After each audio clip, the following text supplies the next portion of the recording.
Hello, welcome to Footprint. My name is Samuel Atamensa. The Ghana Armed Forces has been a central part of our story as a nation. And many times, the story of the Ghana Armed Forces have been hidden behind the experiences of the past 3 or 4 decades. And I'm talking about the stories of the coup d'etats. And so we hardly ever get the opportunity to hear them tell the story themselves about what gave birth to Ghana Armed Forces, how it's structured, and the role that it has played in this Ghana story. On this episode of Footprint, I have a military general who is here to tell us the story of the Ghana Armed Forces. This is Footprint. You are welcome once again. We'll take a short break. When we come back, it's time to salute.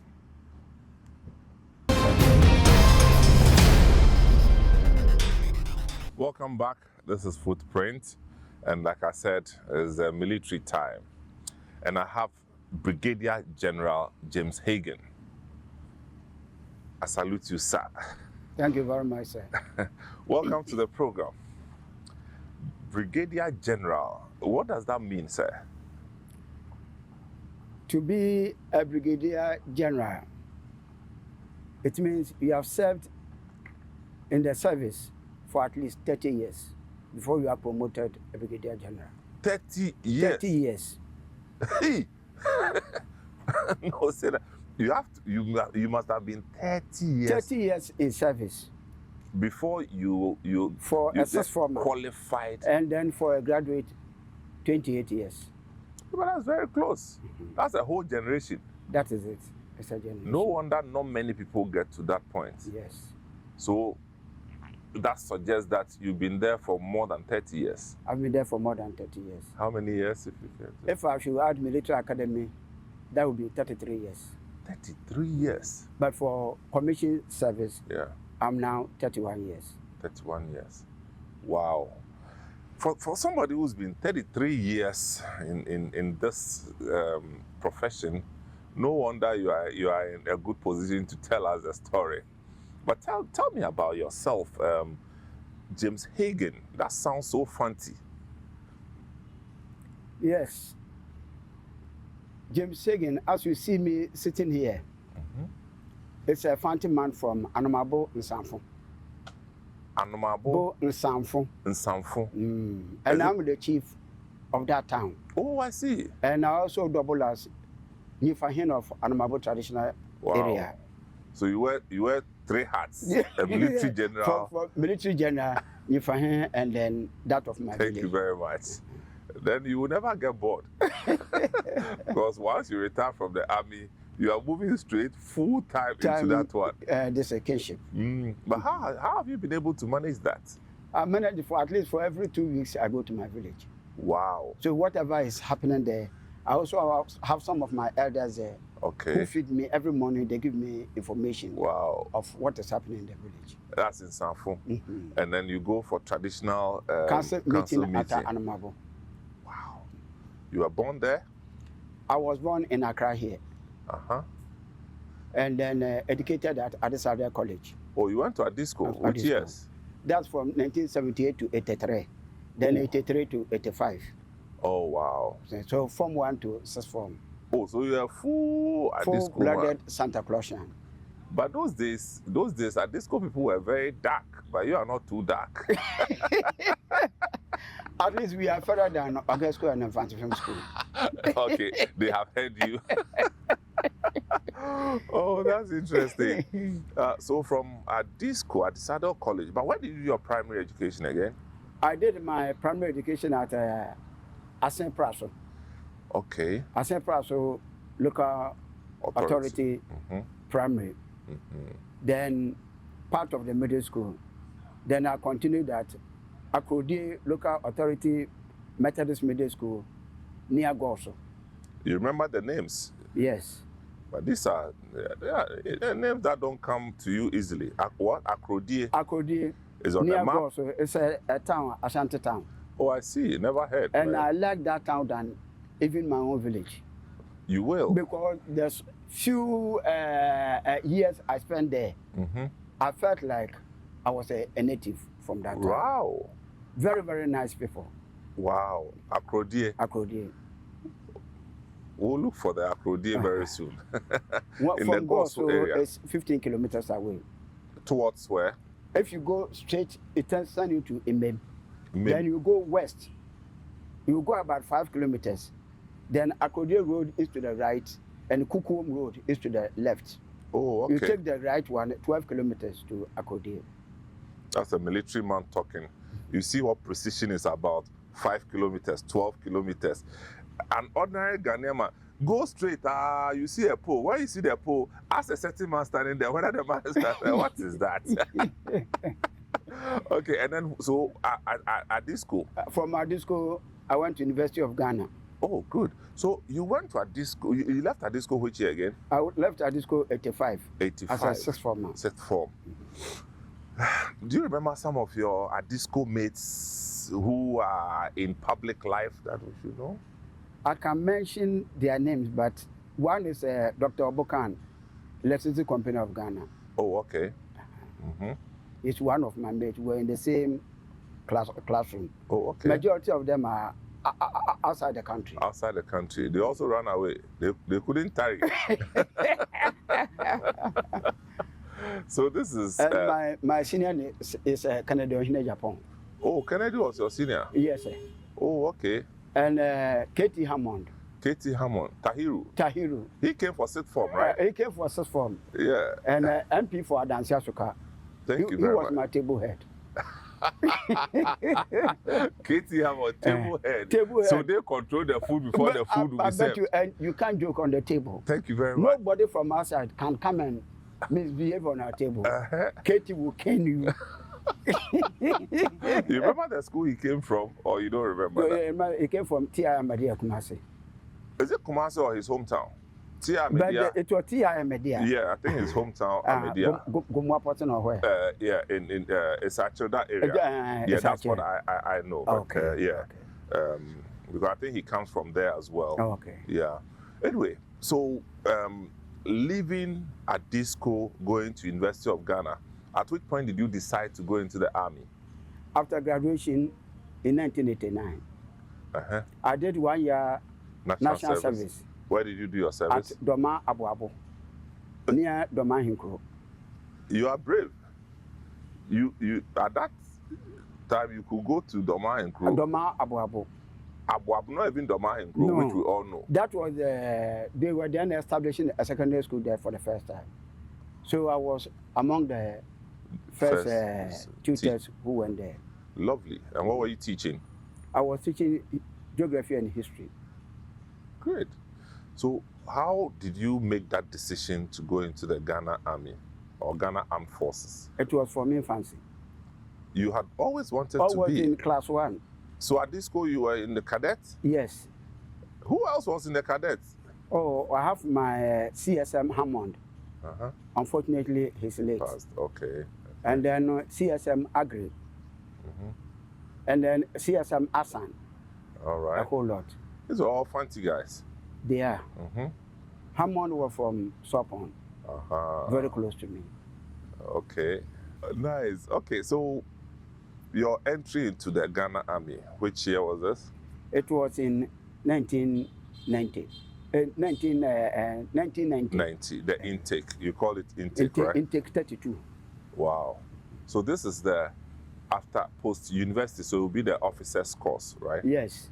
And describe what it means when you come from, at the time when you enter from O-level, where you enter from when you go from sixth form and when you go from university. How was it like? At my time, military academy was not accepting O-levels. It was A-levels and graduate. Okay. And I was a graduate. Okay. So that was for the academy. I remember. We spent 22 months there in academy. I remember as a kid, I attended school at the, we call it complex, the military schools in 4BN, okay. Kumasi. And we used to have a military a wing of training. We used to call them boys' company. Mm-hmm. Who were they? Boys' company? They were very young chaps from between middle 13 school to 17 from middle school. Also, they recruited and trained. I think some of them were getting either 3 or 4 years training. Oh. And they were exceptionally good. Boys' company. Boys' company. I came and met some of them in the system.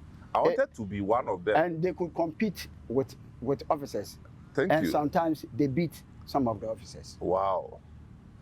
But I wanted to be one of them because I like their dressing. That's the only thing I liked. So I used to wear their shoes, the military shoes to school. Okay. But I didn't think I had what it took to. So you stopped that type of intake? Now that one has been stopped. Oh, they stopped. And so they don't take people from that age for that sort of military training. Okay. So now what does it take to enter the army now? Now for the armed forces, we have other ranks and officers. For other rank, you need SSCE certificate. Okay. And for the officer corps, you need a tertiary degree. Not a diploma? Diploma, sometimes it is accepted. Diploma, bachelor's or master's.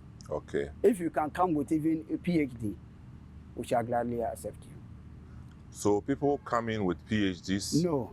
Okay. But people come up to with master's program. And they are made to start from scratch? You will start. Those with masters, sometimes they come for short service commission. Okay. So tell me, what's the difference? Long service, short service, what's the difference? The regular, we call the regular career course. That one currently, it takes 18 months. All right. Our time, it was 22 months. 22 months, yes. But the short service course takes 6 months. Okay. Maximum 7.5. You've graduated. Right. Okay, so is the short service the one that is mostly for professionals? That one is for professionals. So people in Doctors, the medical field and engineers, lawyers, and so on. Okay. But when they graduate and they pass out, is there any difference in how they are referred to? Oh, you are commissioned either a lieutenant or a captain. And once you are commissioned captain, whether you did 18 months or 6 months or 18 months or what, you are a captain. All right. And you take seniority over those who are commissioned lieutenants. Oh, really? So when you do the professional part, will you become a captain? Is that what you said? For example, law school. They go there, if you add one you do at the university, including the law school, you would have done maybe 5.5, 6 years. Yes. And then those who go for degrees, at our time, we do 3 years. Yeah. It means if we are all commissioned lieutenant, then it's a cheat on the side of the professional. Okay. That's why most of them were commissioned the rank of captain. But I understand that their rise is not as swift as the... it is the same. It's the same, eh? Only that you came in as a short service commission. Okay. So when you pass your captain to major promotion examination, you will decide whether you want to convert to regular. But if you convert to regular, you will lose 1 year seniority. Oh, okay. Why so? Because the regulars, they did 22 months or 18 months in academy, whilst you did 6 months. So you will lose 1 year seniority. Okay. So when you go regular, or if you don't go regular, you have a shorter duration in the Ghana Army. Yes. Or Ghana Armed Forces. Oh, okay. But if you want to stretch your stay, then you have to convert into regular. And that one too, you write an examination. Oh, when you pass, then CDS has the power to regularize your profession for Wow. These are things we didn't know. Okay, so Ghana Armed Forces, as you know, we would want to talk about how it all started and, you know, the whole story about Ghana Armed Forces.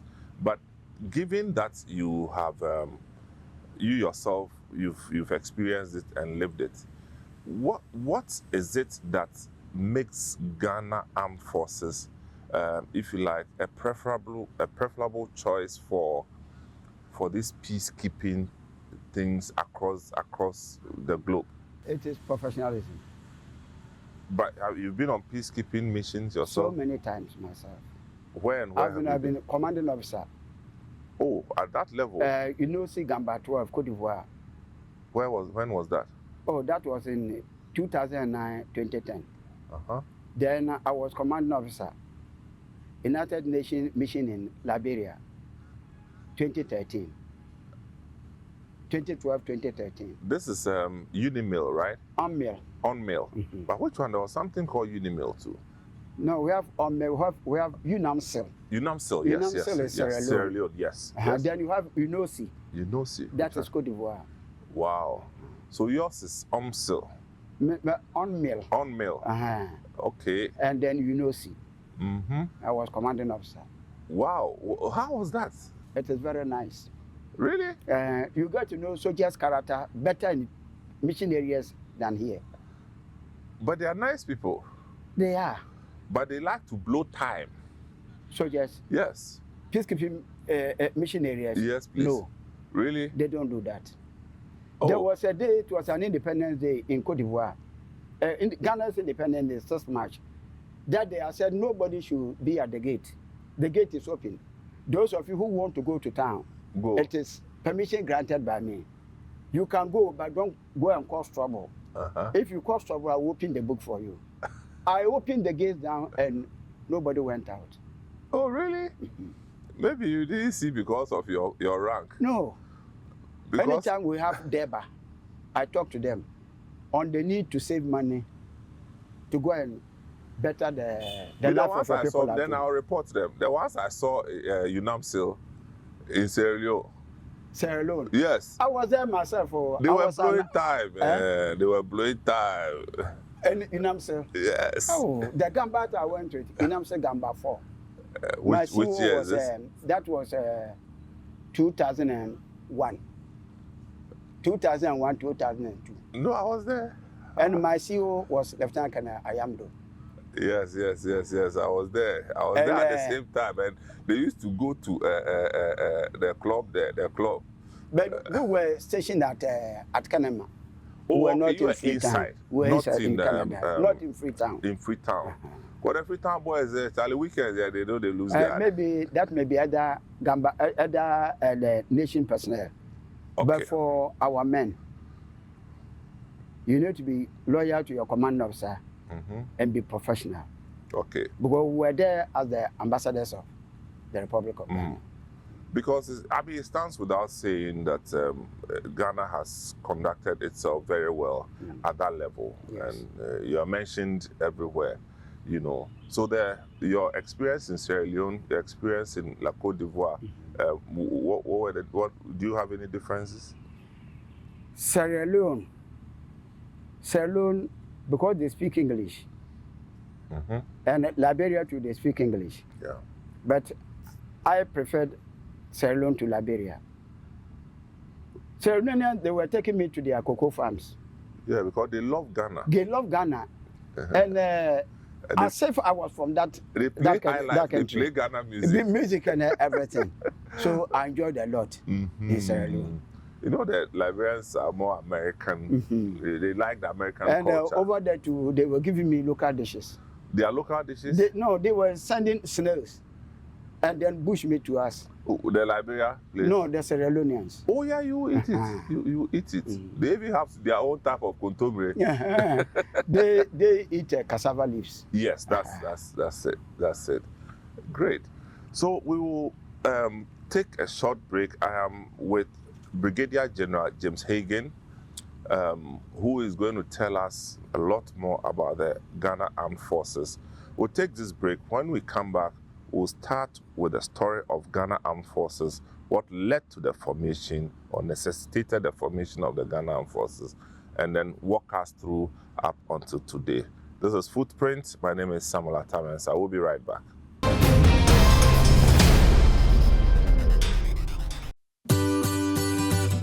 Citi TV is live on DSTV. Go to channel 363. On GoTV, access Citi TV on channel 182. On a digital TV, please press the menu button on the remote control and run a new search on your TV. Take note that without an antenna, you cannot access Citi TV on your television. Citi TV can be accessed on a free-to-air digital box like the GoTV and StarTimes box. Citi TV, it's your world.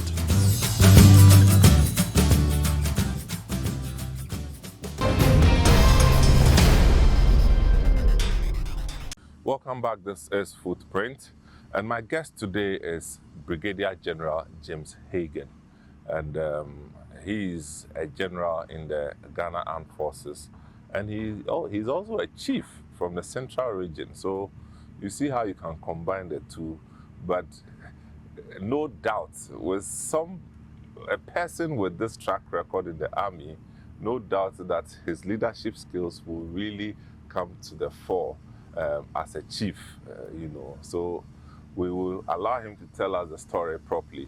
So the Ghana Armed Forces, hitherto we had the British people controlling the army and all those. Can you tell us how it all began?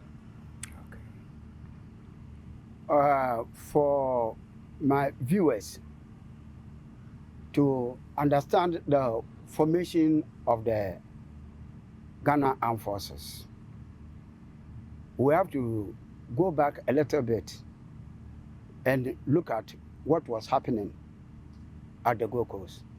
Mm-hmm. The term Gold Coast I'm going to use here will refer to the whole nation called Ghana today. But when we progress, mm-hmm. you will see me talking about Gold Coast Colony, talking about Ashanti Confederation, and then Ashanti Confederacy, and then the Northern Territories. Until 1946, when Sir Alan Burns prepared a constitution, bringing all of us under one umbrella. Then we became the country called Gold Coast, which was a British colony. Okay. So now we look at what was happening in the Gold Coast. Correct. Let's start from the southern part of Ghana. In 1471, Fernando Gomez, a Portuguese explorer, with Vasco da Gama, Bartolomeu Dias, and Pedro de Escobar, including others, landed at Elmina. They traded with the people of Elmina, went back, and 11 years later, under Don Diogo da Azambuja, they asked permission from Nana Kwame Nansa. Nana Kwame what? Kwame Nansa. Kwame Nansa, yes. The 6th king of Elmina, for permission to construct a castle, St. George Castle at Elmina. Portugal got much gold from certain part of the Gold Coast. So this attracted other nations,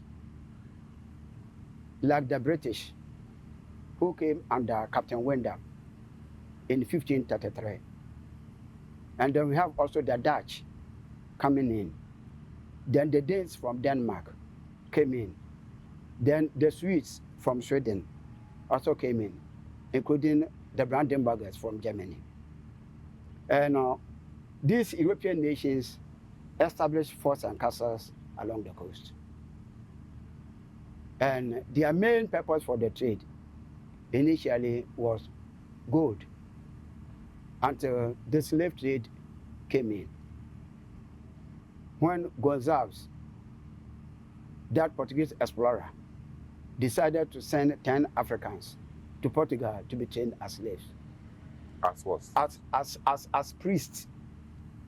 But later, they came in for more men and sent them to the Americas to be used as slaves. It was at this same period that Denchira State, the Kingdom of Denchira, emerged north of Cape Coast. And you remember Denchira was powerful then, that it was controlling Ashanti. And Ashantis fought for their war of independence against the Denchiras from 1700 to 1701. And Osei Tutu and the chief was Konfanoti. So they conquered the dangerous and took the note, in all their forts that they built along the coast. They had something they called notes, which is given to the chief of that town. So that based on the agreement reached, the MOU reached, they will pay a certain amount of gold to the chief of that town. So the Ashantis conquered Denchira. Denchira had then defeated Elimina, and the note was in the possession of Denchira. So the Ashantis took it and started trading with them. And you remember when Asante Osei died in 1717, and Opokuwari became king in 1720, he embarked upon wars of expansion. He went to Techiman 1722, conquered it. He was in Achem 1732. Ekwapim was not spared. 1740 he was in Gonja. By 1742 he was in Dagomba. Jama, Kong, and some parts of Cote d'Ivoire were all conquered. Then the Ashantis started trading with the Europeans at the coast. And they were even trying to control the whites. So the whites decided that let us form a group of people, locals, who should be armed to protect us. So they got a group of people, locals, and then armed them. Then one of the locals who was armed, a mulatto from Anamabo, called Kujo Otetefo. Kujo Otetefo was always troubling the Ashantis. And mulatto is what we call half caste. Half caste. Yeah.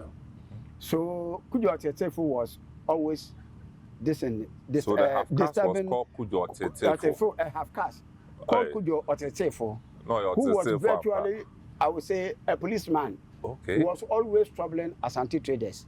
Okay. And at a point, he insulted Asante. Was sent to Kumasi, but Asante allowed him to go back. And he continued. And he was grabbed and then killed at Abu Dunkwao. Wow. Such as McCarthy, a French-Irish, had then been appointed governor of the Gold Coast and Sierra Leone. So when he heard of the death of Kujo Otetefo, he said enough was enough. Let me go back a bit to 1807. In 1806, an incident happened between the two Asen paramount chiefs, Asen Apimenim and Asen Atandasu. The matter was referred to Nana Asante for arbitration. But the messengers sent to Asen Atandasu, Asandasu chief grabbed them, cut off their hands, and then sent them back to Kumasi. Say that again? They grabbed them, cut off their hands, and sent them back to Kumasi. Asen what? Asen Atandasu. Atandasu. That's what we call Yankumasi Ahinkro or Fanti Yankumasi. Oh, that used to be an Asen. That is Asen Atandasu. Fanti Yankumasi on the Fosu road. That road. Is it. Wow. And then Apimenim chief is chief of Asen Manso. So Asen Manso used to be Apimenim. Apimenim, it is still Apimenim Traditional Council. Okay, we don't know and that. And then we have the Atandasu Traditional Council. All right. So what the Atandasu chief did, and get an Asante. So he moved his roof, crossed River Pra, and entered Yankumasi. Then the Atandasu chief ran away to Isikuma, your village. Unfortunately, fortunately on that part, the Fanti chief were having a meeting there. So Asante requested that he has no business with Fanti. They should give him Kojo Otibo and Kwakwa Putai. That's all. And they refused. And he took Ejumako. And the two chiefs fled to Anamabo. Oh, he took my place? He conquered Ejumako straight away. Added Mankasim to it. Hey, Papa Nade. And then he marched on to Anamabo. Oh, okay. Then a lot of people from the hinterland ran to Fort Williams Anamabo, totaling about 2,000. Wow. And Asantine, that's Asantine Osebonsu, 1800 to 1824, told them that I want half of the people in the castle. For what? For what? He want them as slaves. Aye. Because he was running short of ammunition. Okay. And Colonel Torain, the then head of Cape Coast Castle, came down, divided the people into two, and gave half to him. That same year, 1807, Britain had then abolished slave trade and slavery. And in 1833, a law was passed in British Parliament when William Wilberforce, Granville Sharp, and others, who were MPs, including William Pitt, the Prime Minister, fought for stopping of slave trade and slavery in all British dominions. So what Colonel Torain did, he was reprimanded for giving half of the people for Ashanti. Ashanti sold them to the British and collected and used the money to purchase ammunition from them. It was the outbreak of smallpox. Osebontu would have gone to Cape Coast. So back to our story. When McCarthy heard the death of Kujo Otetefo, he came from Sierra Leone. It was said by Confucius that know the enemy, know the ground, and your victory will not be endangered. He didn't read what was written by the Chinese philosophers. So he came down, first landed at Disco. From there, he came to Secondary, to Commander, Cape Coast, and Anmabo, telling them that he was going to defeat Ashanti and that he would move inside to the interior of the country to go and defeat them. So immediately he came, he formed a militia known as Royal African Colonial Corps of Light Infantry. I repeat, Royal African Colonial Corps of Light Infantry, which was made up of 3 companies. Let's just take a company to be around 150 men. And these people, he clothed them, armed them, without knowing the terrain he was going to fight. And then the people he was going to fight with, the tactics they used and everything. He moved along the Pra River and at a town called Nsamankow in the western region. He fought the Ashantis. At that point, the mortars and artillery were no use because of the type of vegetation. You fire your mortar or the artillery and it will go and hit some trees. So McCarthy was surprised. So this is what we refer to as the Battle of Nsamankow. Battle of Nsamankow, that is it. And the Royal African Colonial Corps of Light Infantry he formed can be described as the beginning of the Ghana Armed Forces. Wow. And throughout the whole of West Africa, it was in the Gold Coast that a force of that was first formed. So the Ghana Armed Forces can pride itself of being the foremost military institution in the entire West African region. Wow. This is rich history that interesting how it's connected to all the events that happened within that period. But tell me, so with the formation of the force and then leading up to the Battle of Nsamankow, what then became of this light infantry group that you talked about? Some of them lost their lives. During the battle? Yes. McLean thought he could move forward. He left majority of them behind.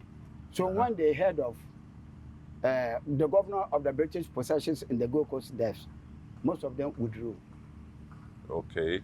From that battle. So they lost the battle? They lost the battle, and McCarthy's head was cut and sent to Kumasi as a trophy. As a trophy? As a trophy, yes. Oh, the white man's head? A head, yes.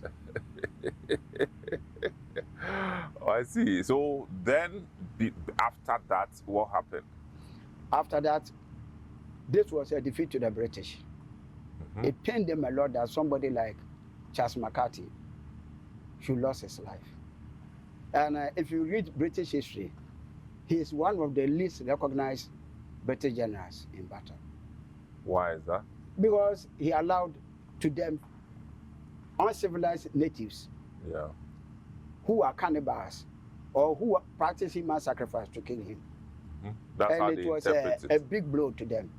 Wow. So in 1826, one Colonel Turner Turner. Is it British or American? British, okay. came with some troops from West Indies. And then they came and used the remnants of the militias here. And this time around, Turner looked at the terrain and he chose to fight the Ashantis at Akatamanso near Tema. Because at that point, the mortars and the artillery and the cannons will have effect on the Ashanti army. He defeated them. And at that time, he nearly even captured the Golden Store. It was Jabenhin Boateng who saved them by carrying the store to the rear. Other than that, it would have been taken by the British. He carried it where? He carried it to the rear of the fighting force. Fighting force, okay. Wow, interesting. Then after the defeat of the Ashantis, China and the entire British administration decided to leave the Gold Coast. For who to manage? But we were having other Europeans still doing business with Ashanti. But not governing. No, you govern that small area closer to your fort. Okay. But not the entire people. Okay. So in 1830, the merchants trading in the Gold Coast met in London and decided that they can't do business. They were in Accra here, they were in Anamabo, they were in Cape Coast. Some of them were in Winnipeg. Yeah. So you will see Dutch, Danish fort, British, Danish, British, Dutch. All over the whole area. The place. That's the reason. So they met and chose Captain George McLean. Which is different from the one who was beheaded? The one beheaded was Charles McCarthy. Charles McCarthy, okay. This one was McLean. George McLean, that he should become governor of British possessions in the Gold Coast. He was chosen by the merchants. And when he came down, he was still using the militia. Okay. And he added more. And they were performing military and police duties as well.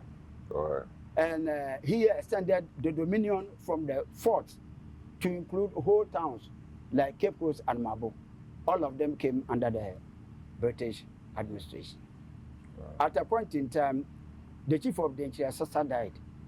And the Nchira sacrificed 30 people to accompany her sister to the next world. Sacrifice means what? He killed. To accompany her sister to the next world. Some of them are servants to go and serve. The sister will be lonely there? The sister will be lonely? You know, those days, when chiefs die, they don't go alone. Really? They should be accompanied. Somebody must fetch water for him to drink. Somebody will be doing cooking job. That's the belief. But now we don't do that. No, we don't do such things. So that was primitive then? We won't call them primitive. That was our culture by then. But it's changed. Culture. We've seen the light. We've seen the light, but when some very, very important chiefs die, some things happen. 1 or 2 people must accompany them, even in modern day. I doubt if they do that. And if chiefs are doing it, you will know. That's true, though. Will not inform you. Wow. Hey, then you have to be careful with the chiefs. So. Oh, interesting. So he brought this Denchirahene, and he was imprisoned at Cape Coast Castle. Oh, wow. After for killing the 30 people? For killing the 30. Wow. So this is the Denchira now was not the overall Denchira that used to be the kingdom. But at least they have a like territory between the Fante, Asante, and then the Wasa people. Oh, right. And the Asens. That was quite a huge area. Yes. Oh, so then after other people took over the governance of the nation. Is that correct? No. After this, McLean's administration was so good that for over 12 years, there was no war between the British and the Asantes. When he came, he signed an agreement with Asante, Osaya Wakoto. And Osaya Wakoto agreed to send some of his nephews to be trained in the UK. And the Canada-Tenors battle at Akatamanso, they signed an agreement, and the Ashanti paid a huge amount of gold. It was tied in sacks and brought to Cape Coast Castle. And he told them if they don't go to war for some time, it will be sent back to them. In 1838, during the reign of Ashanti Kwekudia I, the Gos with the nephews sent to UK for studies were sent back to Kumasi. Wow. And Ashanti, according to the Ashantis, the way manner they tied the sacks of gold, it was like that when McLean brought them. Wow. So they had peace in him. And there was peace in the Gold Coast, and trade was moving on very well. So the British government decided to come back and take the administration of British possessions in the Gold Coast once again. So in 1843, Commander J.W. Hill was appointed governor of the Gold Coast. And then when he came, he saw the need to sign. McLean became his judicial assessor, his chief advisor. McLean was a lawyer by trade. Oh, okay. So he advised him. He called all Fanti and Southern chiefs and signed an agreement with them. Is that the bond? On the 6th of March, 1844. And it is on this day that agreement signed that our scholars now believe that we sold our sovereignty to the British. So if we are to get it back as an independent nation, it should be on the 6th of March. So that's the bond of 1844. Thank you. So here we have Brigadier General James Hagan, and he's taking us through what actually necessitated the formation of the Ghana Armed Forces. And this is rich history that, I mean, those of us who are not history students, I mean, a lot of the names we've heard before in our history lessons, but how to connect them to the issues we were actually at a loss. We'll take a short break, and when we come back, we'll draw closer to modern day and see how today's Ghana Armed Forces started. This is Footprint. We'll be right back.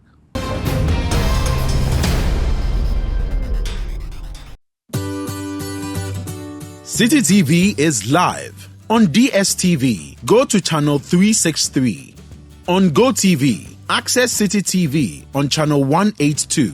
On a digital TV, please press the menu button on the remote control and run a new search on your TV. Take note that without an antenna, you cannot access Citi TV on your television.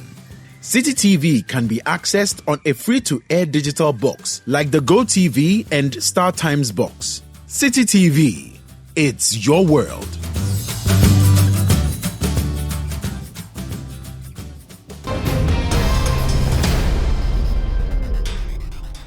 Welcome back. This is Footprint.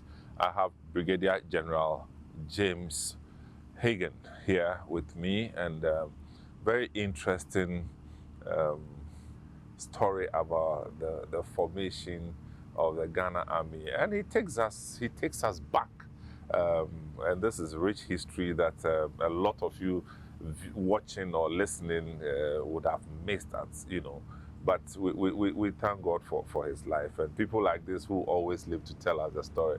So after this imprisonment of the Dechahene at the time, what happened? What happened was the militia that was there, that was started by McCarthy. Was it still with the same name? The same name. Then McLean continued. Right. And then the next governor, that's Commander Hill, also continued, went through transformation. Then that treaty signed by McLean and the Ashantis, and that the Ashanti should not go to war without reference to the British. Ashanti Kwekudia broke it. And then he went to war against Bobby Kuma in 1863. Oh, Bobby Kuma? Yes, sir. Fanti Bobby Kuma? Why? There's no Bobby Kuma anywhere. but Bamikuma is a small place. You know, the Fantis, they were middlemen. Okay. Between the Europeans and the people in the yeah. One Ashanti Osebonsu, 1800 to 1824, remarked that I quote from him: "Trade is what I want, and trade is what the white man wants. But the Fantis rob and cheat my people. They buy cloth from the British and sell handkerchiefs to Ashanti. And then they buy gold from Ashanti and then mix it with brass and sell them to the Europeans. If the British will agree with me, I will let trade flow. That is by removing the Fanti middlemen and then they dealing with the Europeans directly. Yeah. But the Fanti said, if you are an Ashanti man with your goods from Kumasi, either you sell it at Funso, or you sell it at Praso, or Asin Fosu, Asin Manso. From Asin Manso, when they buff the slaves, straight to the Dutch Fort Elmina, or finally you sell it at Yankumasi. You can't go beyond Asin Yankumasi. Southwards. And it was the same in all the Fanti states. Wow. So they picked war against Bobikuma in 1863. And the British brought an expeditionary force of almost 4,000 plus to come and fight the Ashantis. And this time around, they decided to go to Kumasi. Wow. But they didn't observe the weather. They came here in June. And the rains had then set in. So when they reached Asen Praso, it rained for 2 weeks. Most of them contracted malaria. And some of the officers died. And they decided to go back to Cape Coast Castle. So Asante remarked that the white man brought his cannon to the bush, but the bush was stronger than the cannon. Thank you. This thing done by the Ashantis did not go down well with the British. And in 1867, because of that abortive operation at Praso, Fanti chiefs met under Kengate of Winneba. Yeah. And they decided that this time round, they are going to form a police force, form an army, and also establish a secondary school, a university. And then they will build roads. And this, the British took it as an affront to them. That means Fanti was asking for its independence. That was the beginning of our independent activities. Some people don't recognize the effort of the Fanti chiefs. And the school they said they were going to establish, that is Infanti Primary School, Infanti Apin. Wow. That's Infanti Primary School over there. So that was the school that they met to discuss. Discuss and the plan that we should have. So it was, you can say that it was a Fanti agenda at the time. At that time. And that's what gave birth to the name Infanti Pim. Infanti Pim. So it's actually Infanti Apim. Okay. Never heard this before. So when this thing came, in 1868, the British met the Dutch. Let me go back to 1850. By 1850, we have 3 Europeans, the Danes, the Dutch, and the British. They were all here. They were here. Operating business. Yeah. In the Gold Coast at that time. But the Danes decided that trade was not too profitable. And Denmark abolished slave trade in 1793. So, and the gold was not flowing like at first. The Ashantis were sending everything to the Dutch at Elmina. So they sold their forts and castles to the British in 1850 and left. In 1850? And Great Britain became, apart from the Dutch, was controlling the whole of the Gold Coast. But for the Dutch at Elmina. But were they controlling the Ashantis as well? No.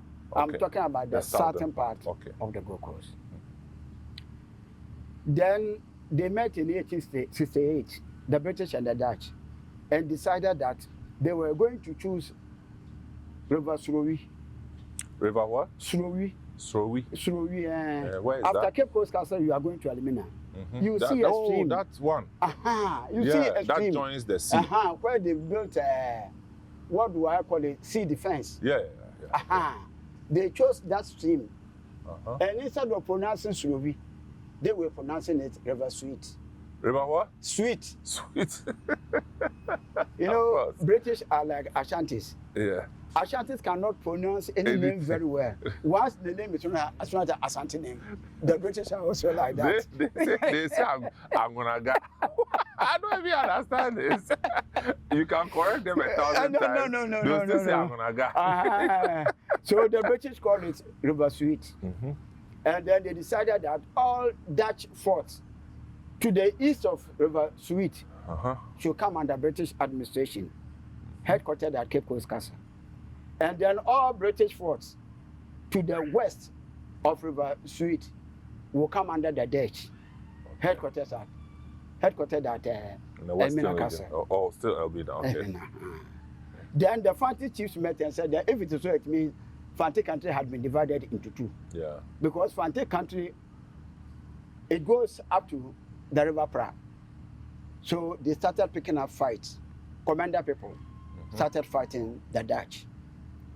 And then in 1872, the Dutch also sold their possession to the British and left the Gold Coast. So in 1872, the British became the sole owners of the forts and castles in the Gold Coast. When this thing, you know, I told you already, Ashanti had the note to Elmina Castle. So they say the British cannot buy Elmina Castle without a reference to them. Because by having the note, it means they are the owners of the castle. Yeah. So in 1872, they attacked. And Ashanti Nsamankow told Nana Ashanti Kofi Kakari that he will bring the walls of Cape Coast Castle to Kumasi. That battle should have gone to another general, but Nsamankow lobbied and was given to him. And he became so powerful that he constructed his own road from Asinfosu to Abakrampa. And they carry him in a palanquin. On the way from Asinfosu to Cape Coast. They carried him from in a palanquin from Asinfosu to Cape Coast. Oh, yeah. You can imagine how powerful Nsamankow was at that time. But he tried so many times. He couldn't breach the walls of Cape Coast Castle. Why? The cannons were at work. Oh, okay. And the Cape Coasters were on the side of the British. Okay. So they were fighting them. Fighting. They defeated the Ashantis. All right. And because of this, the British government decided that let us punish Ashanti once and for all. So the best of all the British generals, Hagan was sent to the Gold Coast. He came with 12,000 men. What? From UK, West Indies, and some from Sierra Leone and other nations. All of them came here. They came and they added to the militias existing on the ground. And he brought Lagos constabulary troops from Nigeria. From Nigeria? In 1865, here was a British captain coming down with Clapperton and Denham on the Niger. With what? Clapperton. That's a white man's name. And then Denham. And they had a shipwreck on the river Niger. So he bought a horse and started moving down towards the coast. At that time, there were so many wars in Yoruba land, and so many people had been taken as slaves. Yeah. So he bought the slaves, armed them, clothed them, and then fed them. They are the Glover houses or Lagos Constabulary that I'm talking about. So they also came down to the Gold Coast. And in November 1873, they set off to Kumasi. He came with engineers, he came with signalers, that as they were moving, they were constructing road, laying telegraph lines. Wow. From Cape Coast Castle. For communication. For communication. So he crossed the Pra when the river was at low tide, just like how it is today. They crossed, and the first engagement with the Ashantis was at Amuafune Asante Bekwai. Ashantis were pushed back, defeated, and then Menchia was ransacked. And he retreated from there to Fomena, Adanse Fomena. And then another batch of the troops, they went through Axim.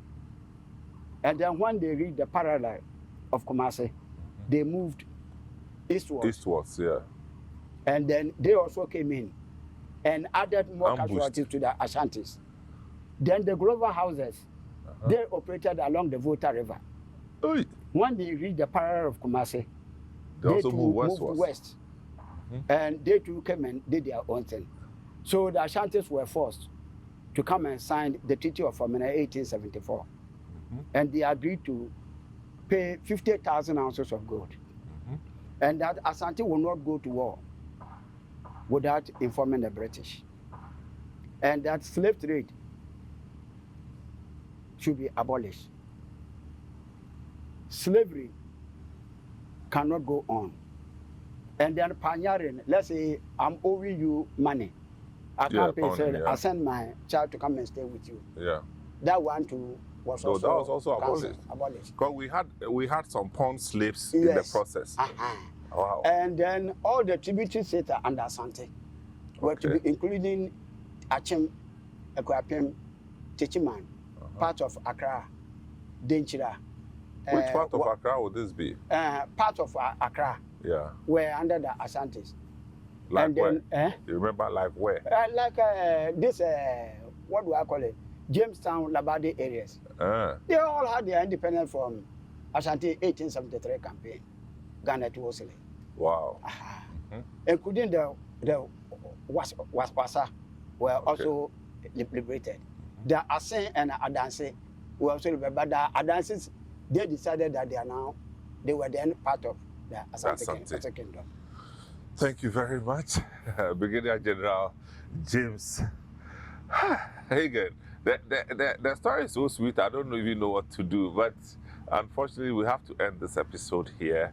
And this is still the story of the Ghana Armed Forces, what actually gave birth to the activities that gave birth to the Ghana Armed Forces. And as you can hear from him, there are a series of interconnected events over decades and centuries that gave birth into what started and then grew to what we see today. We will end the program here, but there will be a second episode which will now bring us closer to modern day Ghana Armed Forces. It's been Footprint. My name is Samuel Atamensa, and on this episode is Brigadier General James Hagan. Thank you for watching. We'll meet you next week.